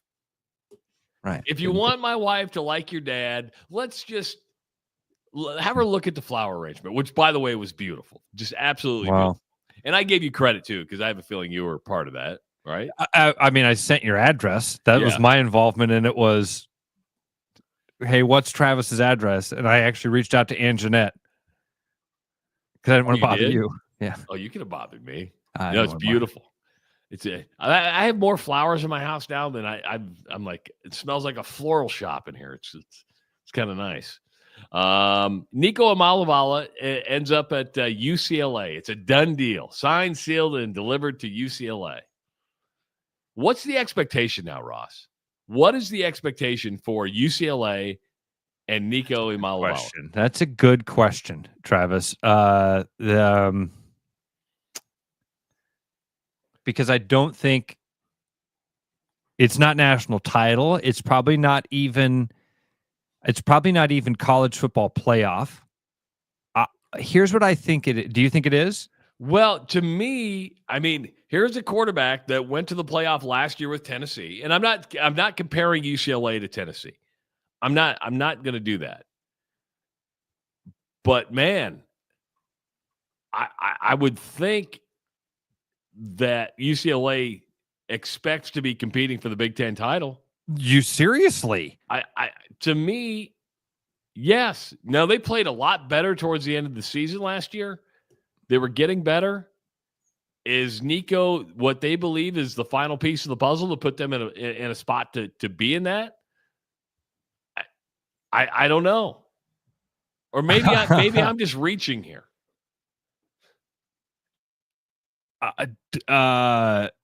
That's what I was going to say. Like realistic expectation, I think, is a lot more or less concrete. It would be something like raise the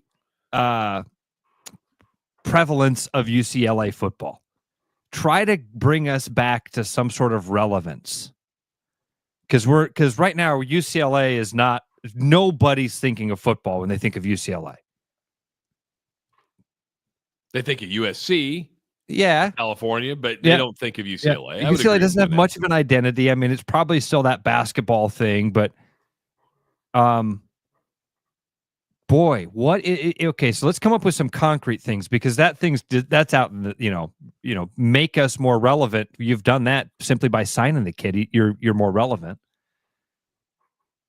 Let's look at they've got Penn State and Ohio State on their schedule next year. They play at USC.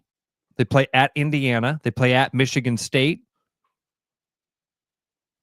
Here's their schedule real quick, all right? We'll just run through it because they play Utah to start the season. Then they're at UNLV. They play New Mexico. They play at Northwestern. Very realistically, 3-1, maybe 4-0, but probably 3-1 there. Who do they lose to? Utah? No, I think they beat Utah. Okay. Then they play Penn State.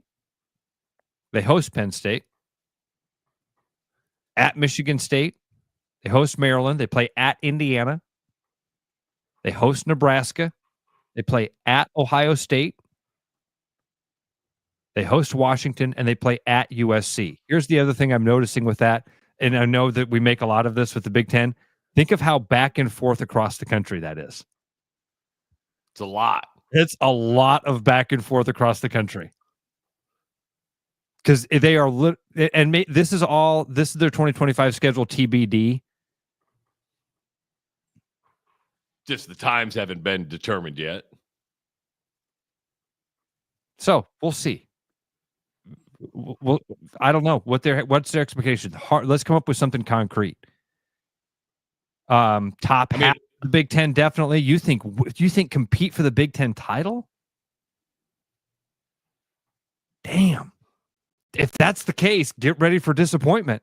If that's the case, be ready for UCLA fan to want to change at quarterback next year and to wonder where the return on that investment came. And it's not nearly the investment, by the way, when we get back to Nico of what he was hoping to get, I'd imagine. Yeah, he's not getting $4 million at UCLA. No way is he getting $4 million.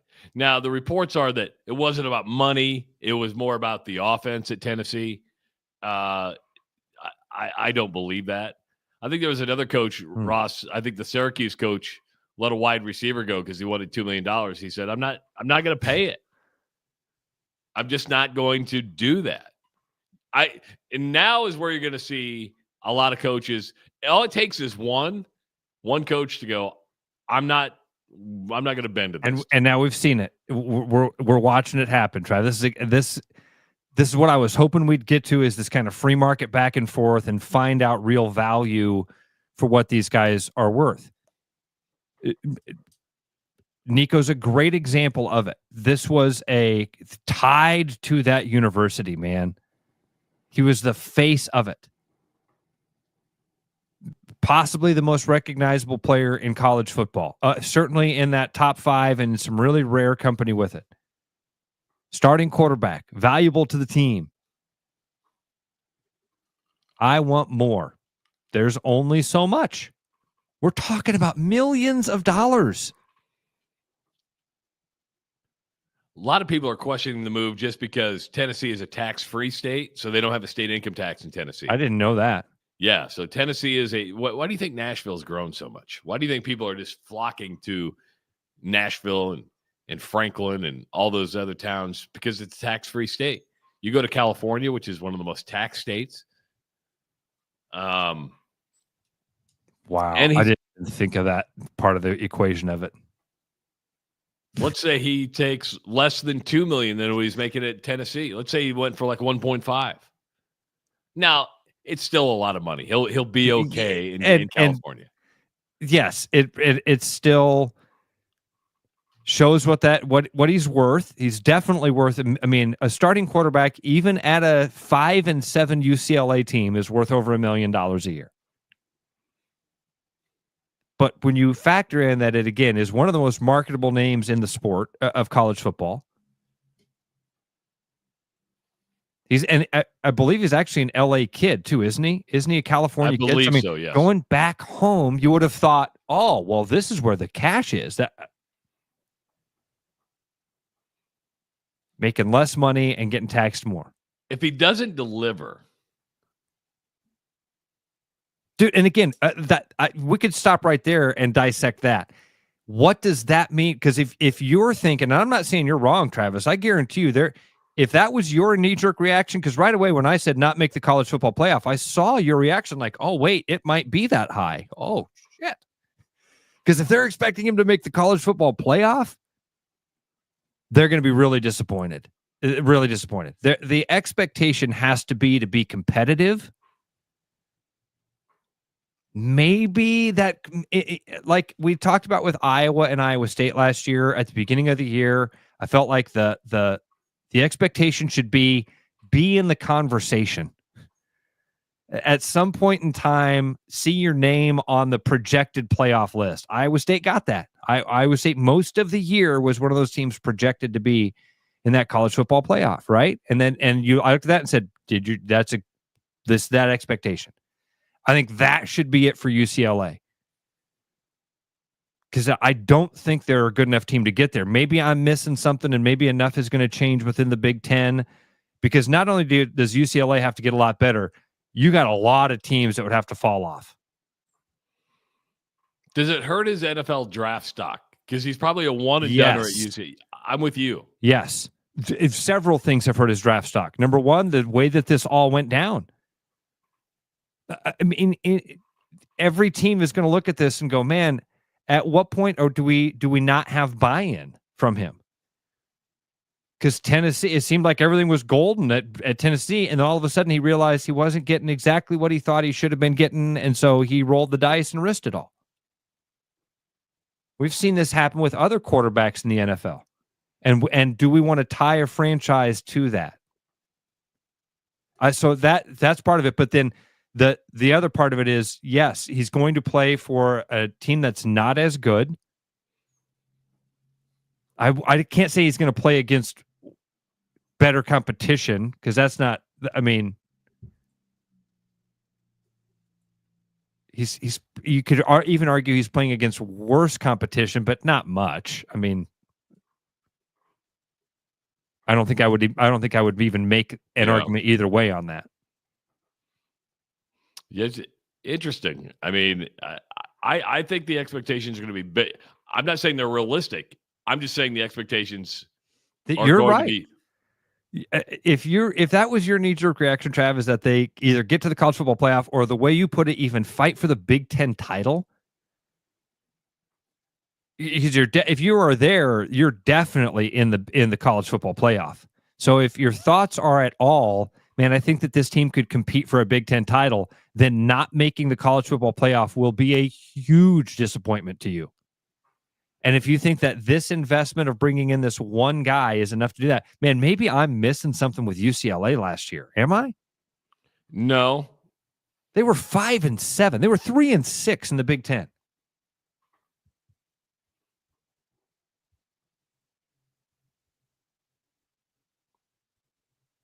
Who were their wins again? They beat Iowa. I'm actually looking at their team stats last year right now. So let me go back and see if I can see. They beat Nebraska. I forget who their other Big Ten win was against. But also the reason I say that is, and again, it could be a pipe dream. I could be way off base here.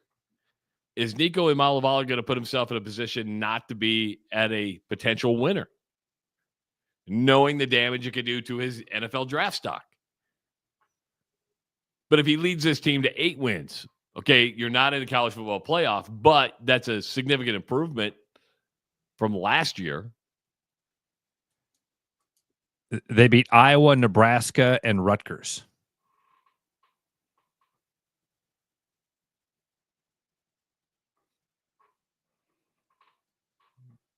Not that impressive. Got blown out by Indiana, 42-13. Got blown out by UCL or by LSU, 34-17. Got blown out by Oregon, like everybody, 34-13. Got beat by Penn State, 27-11. These are great teams that you're losing to, by the way. Great teams that you're losing to. Minnesota beat them 21-17. Then they beat Rutgers, Nebraska, and Iowa. Lost to Washington, 31-19. Lost to USC, 19-13. And beat Fresno State to end the season 20-13. Again, I'd have to. It's just good to see coaches. I don't know. I think stand up and say this is enough, or whatever. Coaches, GMs, athletic directors, NIL directors, whoever it is that is the free market, finally saying we don't have it. This was our cap, or you're not worth it. You're not worth it. There's the math. I think. Now this is a question for Brad, and we should get Heinrichs on again, or next time we have him on. This is a question for how do you actually judge the value of a player, and how much of Brad's this guy spends so much of his free time already on this thing. Are they actually evaluating each player right now? Like, do they know the actual worth of every player in case a guy shows up and says, "Hey, I'd like to have more"? Casey brings up a good point. Vegas had UCLA at 4.5 wins before he transferred in. Is he going to get them to another 5 or 6 wins to get to the playoffs? Casey, thanks. That's a good. Glad we've got some degenerates in the audience here. Casey, I'm glad. I don't think he gets them to 5 or 6 wins more on top of that, though. I think the expectation is to get them to 3 to 4 wins. That's what I would say, is that the expectation is to be above 500, be competitive. I think, and again, maybe at some point in time, if you get that win against Utah, you start off the season 4-0. Maybe you upset Penn State, you're 5-0. You get in that conversation of being a potential playoff team, and you fall short. Hey, thanks a lot, Nico, for coming and letting us have a fun ride this year. And if you make the playoff, holy cow, that's an awesome season. If there are UCLA fans that are saying, all right, with this win, with getting Nico, we're now going to compete with the Oregons and the Ohio States of the world, I think you're going to be greatly disappointed in what this one kid is going to do to your team. Ross, do you think are you going to start following college baseball closer? You see Iowa swept Michigan over the weekend? Did see that, and this is about the time that starts to happen, right? I'll tell you, I'm way more into baseball than I was when opening day was such a shock to me. I've followed a lot more baseball this year, and I am kind of enjoying re-sparking that love a little bit. So yeah, you bet. And this is the time of year when, if the Hawkeyes are good, I can start to get into college baseball. It's just not the most popular sport by any means in the state, but Iowa's now alone at the top of the Big Ten standings. They swept Michigan over the weekend, their third Big Ten sweep of the year. They play Western Illinois, I think, in the middle of the week. I think Wednesday, have Indiana. They only have one West Coast trip. They have to go to Washington. But I'm telling you right now, we've been talking about it when we had Rick Heller on, and I want to get him back on before the Oregon State series. That's going to be huge in Des Moines. I really hope people get out to Principal Park to watch the Hawkeyes take on Oregon State, because weather's going to be huge, obviously. But Oregon State's a top 10 ranked team. It'll be interesting. I haven't looked this morning if Division I baseball or some of those other polls move Iowa into the top 25. They haven't been ranked all year. That early part of the season kind of hurt them. But man, this team's playing really, really, really good baseball right now. Really good baseball. It's that time of year I'll start tuning in, Travis. You know what I mean? But again, it is college baseball. It's not something that it's hard for me to keep it top of mind. Why is that? I'm just curious. Because it's not a priority. It's when I flip on my TV, it's not easy to. It's not the first thing that pops up. I'm scrolling past other things that grab my interest before I get to college baseball. I love the highlights. College baseball is not promoted a lot with the other, like ESPN or CBSSports.com or anything like that. I mean, it's kind of it's down the rung a lot. I mean, WrestleMania got more coverage. Oh, way more. Travis, professional tennis, that's not the majors. Golf. Most days when I turn on, because I have the sports package on, and again, my television, I use Hulu. That's what my live TV is. When I fire it up, those are the things that are promoted, that are thrown at me right away. Here, watch tennis. Watch some race in the world, and you got to scroll past all that. So it's just hard. Again, if the Hawkeyes are playing well, if it's something that's readily available, if I can watch it on TV, those are all big ifs. Speaking of WrestleMania, it was in Vegas. How many years has WrestleMania been a 2-day event? Oh, God, I didn't know it was. Yes, it was a 2-day event in Las Vegas. See, Stone Cold Steve Austin was driving like a four-wheeler, and then he crashed it. No, really? When I read the headline, I'm like, oh, my God. It wasn't as bad, but he hit the side panel, knocked the lady back in her chair. But he wasn't going at a high rate of speed. But it was, you could tell he didn't steer very well. But, yeah, I'm like, I can't believe the amount of people that still go to like WrestleMania. They do 2 days of it. Dude, listen, I'm not gonna, what's the word? I'm not gonna yuck anybody else's yum, or there's some stupid phrase now for how we all like to rain on people's parades. People love it.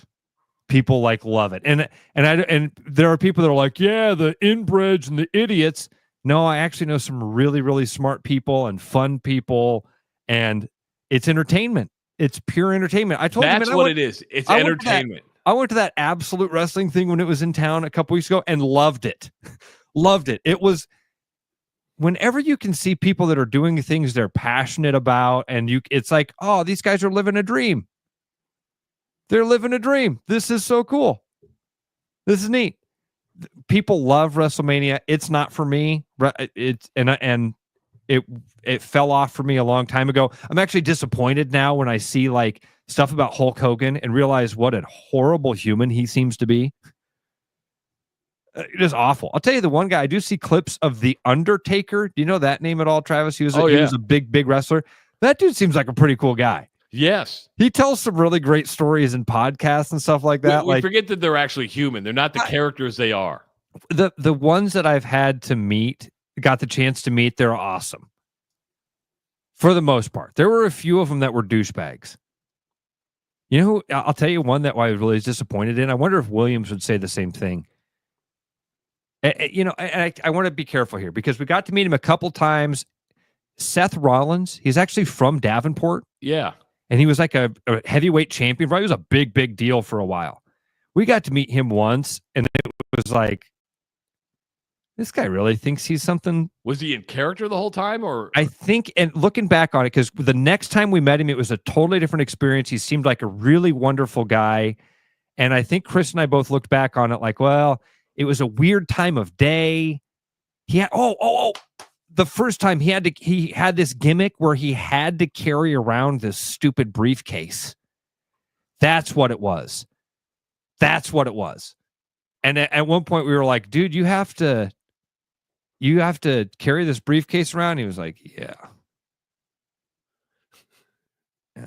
I think that's what. Rosh, check your Rush email. Look for Ray Quesna. I'll do that. Do you ever check that email? Yeah. That's a no.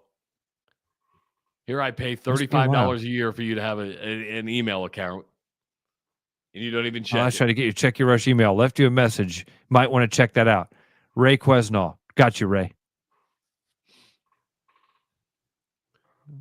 Yeah, probably not the most efficient way to get a hold of Ross. If you send Ross an email, copy me. It's easy to use the Ross at. It's easier to use the Ross at Agency Iowa, honestly, but because that one goes directly to my phone, I can't miss that one. So Ray, if you'd like, or because here's what happens. Right now, I'm like, yeah, I'm gonna do this as soon as we get off the air. Well, I got to get the kids to school. I got to get up to the office. I got a big day in real estate today happening, so I got to get up there, and I'll forget all about it.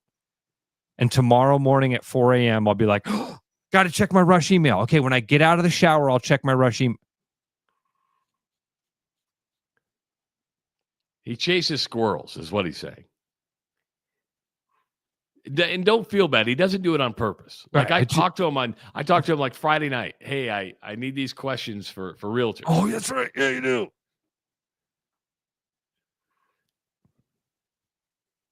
Now I would use Ross, but Ross doesn't want to sell a home in Western Iowa. That's a hell of a drive. It's a hell of a drive. Well, I'm going to help you remotely. Is how we're going to do that. Hope it's not $1 million in the email. That's a good point. You could be just, somebody could have said, "Hey, Ross, here you go." Might have. Yeah. He said he's giving me one last chance. I'm just saying, like everybody, man, I've got a bajillion things happening in my life that becomes a priority thing. And again, had a big weekend with some clients, and that is my priority. It's kids until about 8:15, and then it's client. And checking the rush email was just something that hasn't been. It slides past me, so I apologize. I'll make sure I do it today. Don't forget, you've got a couple more hours to get registered to win the Caitlin Clark tickets. If you go to therushradio.com, click on the promotions tab, you can fill out the form right there. Later on today, we're going to draw five names to join us at Grandview University on Saturday to shoot from the Agency Iowa Logo 3. And we're going to go live on Facebook and all that stuff. We'll be able to see that. But 5 lucky winners are going to be going to join us at Grandview on Saturday. But you can't win unless you get registered first. So go to therushradio.com, click on the promotions tab, and get ready to go. You powered through, buddy. Nice job. You sound a lot better now than you did at 6 a.m. I do. I do. You're looking good. Go kick butt the rest of the day. Need anything, give me a ring. I will do that. So thanks for listening today. We very much appreciate it. We'll be back tomorrow morning at 6 a.m. It is the Rush Radio Show, powered by Willis Automotive. I'm loving these wooden nickels, Brian. Yeah, I suppose everyone is catching on. Just spend $20 to get a wooden nickel. It's 25. Collect 10 and add up the savings on your next purchase. Some of these are worth $5. That could be huge. I know, right? That's why you have to spend $20. It's 25. Collect 10. It's like money back to you. Spend 20, you get another wooden nickel. It's 25. Collect 10 and add up the savings. It's huge. Central City Liquors, home of the 10% cash coupon. And the wooden nickel program. It's huge. Spring is here, and so are spring pests. Whether it's birds in your dryer vent, raccoons in your chimney, squirrels in your soffit, ants in your kitchen, or bats in your attic, with over 20 years of experience, Bats and Bugs Pest Solutions can help. Call us today at 515-218-3400 to schedule your inspection and see how bats and bugs can help prevent your home from becoming their home.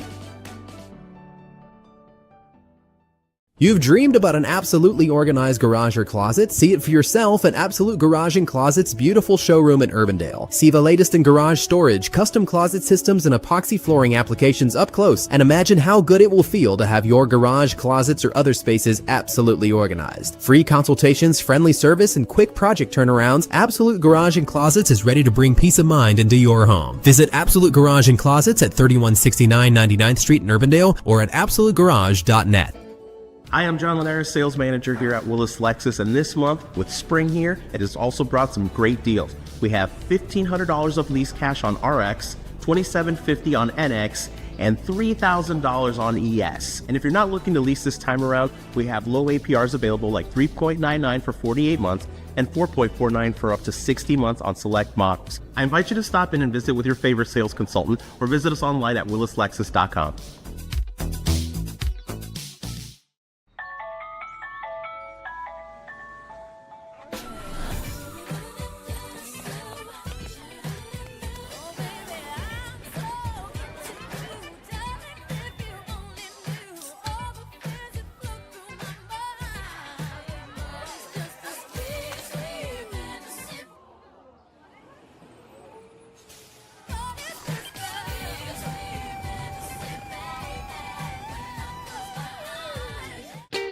Missing a quality home-cooked meal?